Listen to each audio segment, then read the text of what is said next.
दर्शकों स्वागत है आपका जेबीएस न्यूज 7 में। आज हमारे साथ बबलू शेख जी हैं। आज हम उनसे बात करेंगे हथरस मुद्दे पर, जो दलित लड़की थी मनीषा नाम की, उस मुद्दे में बात करेंगे जहां पर मीडिया को जाने नहीं दिया जा रहा है और पुलिस की जो मनमानी चल रही है उस विषय में बात करेंगे। बबलू जी स्वागत है आपका जेबीएस न्यूज 7 में। जो ये मुद्दा चल रहा है मनीषा का, इसके बारे में आप क्या कहेंगे? देखिए, जब से मनीषा का कांड हुआ है, जब से यूपी पुलिस सबके घेरे में है, यूपी सरकार सबके घेरे में है, और सबसे बड़ा जो कांड हुआ वो बच्ची के साथ, एक दलित लड़की मनीषा के साथ, उसके बाद जो उसकी लाश के साथ उसका अंतिम संस्कार उसके घर वाले को नहीं करने दिया गया और उनके घर वाले को उनका अंतिम दर्शन नहीं करने दिया गया। उसके बाद रात के अंधेरे में यूपी सरकार, यूपी पुलिस ने उसको खुद ले जाके अंतिम संस्कार किया और घर वाले को डरा धमका करके वहाँ से वो लेकर के चले गए। घर वाले चाहते थे कि हम रात में अंतिम संस्कार न करें, हम करेंगे अपनी मौजूदगी में, अपने रिश्तेदार की मौजूदगी में, दिन में करेंगे। लेकिन पुलिस की दादागिरी इतनी बढ़ गई कि वो ले जाकर के अंतिम संस्कार कर दिया, जो ये देश में बहुत बड़ा ये घटना है, जो बिल्कुल कानून के खिलाफ है और नाइंसाफी है। तो ये और किसी के साथ ना हो। उसके बाद जो है, जो मीडिया होती है, सब जो देश में आज़ादी है मीडिया को, किसी की बात जो सच्चाई है वो बताने के लिए, सच्चाई है जो उजागर करने के लिए, लेकिन वो सच्चाई उजागर क्या करेंगे? जितनी मीडिया है उनको हैथरस गांव में जो पीड़िता है उनके गांव में जाने से उनको रोका गया। लेडीज पत्रकार को धक्का धुक्की दिया गया, जबरन उसको पुलिस की गाड़ी में ठूसा गया और उनको ये बताया गया कि आप वहां नहीं जा सकते हैं। जो खेत के रास्ते से जा रहे हैं बोले आप चोर है, चोर के रास्ते से आ रहे हैं। अब ये बताइए, मीडिया के साथ ऐसा हो रहा है। अभी जो मेरी जानकारी के मुताबिक ये है कि जो पीड़ित है उनके घर वाले को डरा धमका करके रखा गया 24 घंटे से। किसी को ना अंदर आने दिया जा रहा है, किसी को ना बाहर आने दिया जा रहा है। उनके घर के जितने फोन हैं उसको जब्त कर लिए गए वहाँ की पुलिस ने।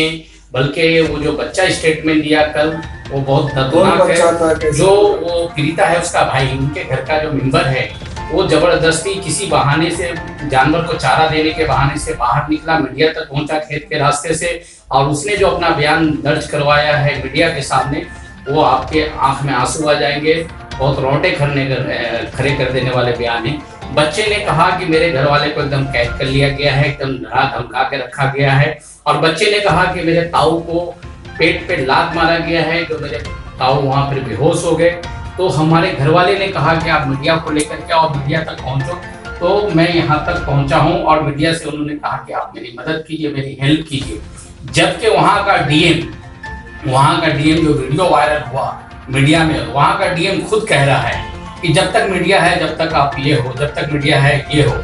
यानी मीडिया चले जाएगी तो फिर क्या है, आप कोई भी स्टेटमेंट दो, बदली करो, ये करो, वो करो, बाद में हम भी बदल सकते हैं। अच्छा बबलू भाई, जेबीएस न्यूज के माध्यम से तमाम देशवासियों को आप क्या मैसेज देना चाहते हैं? जेबीएस न्यूज चैनल एक ऐसा न्यूज चैनल है जो गरीबों की आवाज, मजलूमों की आवाज, पीड़ित की आवाज हमेशा घर घर हिंदुस्तान के कोने कोने में पहुंचाता है। और जेबीएस न्यूज चैनल के माध्यम से, जेबीएस न्यूज 7 के माध्यम से हम लोगों तक यही कहना चाहते हैं कि आप अपनी हिफाजत, अपना प्रोटेक्शन, अपने बच्चों का ध्यान रखें, अपनी बेटियों का ध्यान रखें। हम सब अपने बच्चों की सुरक्षा खुद करें, क्योंकि हम यूपी सरकार को क्या मैसेज? हम यूपी सरकार को, सच्चाई तो यह है कि यूपी सरकार को फौरन इस्तीफा देना चाहिए, योगी जी को इस्तीफा देना चाहिए, वहां के डीएम को तत्काल सस्पेंड करना चाहिए। योगी जी खुद इस्तीफा दें, चूंकि वो नाकाम हो चुके हैं, कानून व्यवस्था बनाने में नाकाम हो चुके हैं। लॉ एंड ऑर्डर वो संभाल नहीं पा रहे हैं, और लॉ एंड ऑर्डर, और वो अपना मुंह छुपा रहे हैं, वो अपनी गलती छुपा रहे हैं और गलती पे गलती करते जा रहे हैं। मीडिया को धमका रहे हैं, मीडिया को धमकी दे रहे हैं, धक्का मुक्की कर रहे हैं। जो पीड़ित है उसको सुरक्षा देने के बजाय उल्टा मारपीट अभी तक हो रही है करके। तो मैं नहीं समझता हूं कि सरकार को जरा भी सरकार में रहने का हक है, बल्कि इसकी सीबीआई जांच होना चाहिए। और सरकार में जो बने हुए मंत्री हैं, जो गृह मंत्री हैं, जो मुख्यमंत्री हैं, उनको फौरन इस्तीफा देना चाहिए। यह तो कानून व्यवस्था जब ही जाकर के बनेगा, क्योंकि जो औरतों की हिफाजत नहीं कर सके। हमारे मोदी जी का कहना है कि बेटी बचाओ, बेटी पढ़ाओ, बेटी बढ़ाओ।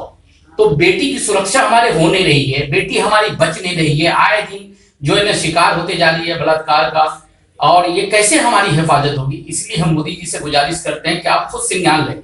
और अगर मोदी जी के अलावा हम देश के सुप्रीम कोर्ट, जो हमारे ऊंची अदालत है, सुप्रीम कोर्ट के न्याय जस्टिस जी से हम मांग कर रहे हैं कि आप खुद इस पे संज्ञान ले और पीड़ित को इंसाफ दे। और जिन्होंने ये रेप किया है, सिर्फ रेप नहीं किया है, उसकी हत्या की है, उसका गर्दन तोड़ा है, रीढ़ की हड्डी तोड़ा है, उसका जुबान काटा है, तो ऐसे में उनको फांसी की सजा हो, चाहे उसमें कोई भी हो, फांसी की सजा ही, और जल्द से जल्द फास्ट ट्रैक कोर्ट चला करके फांसी की सजा जल्द से जल्द दे।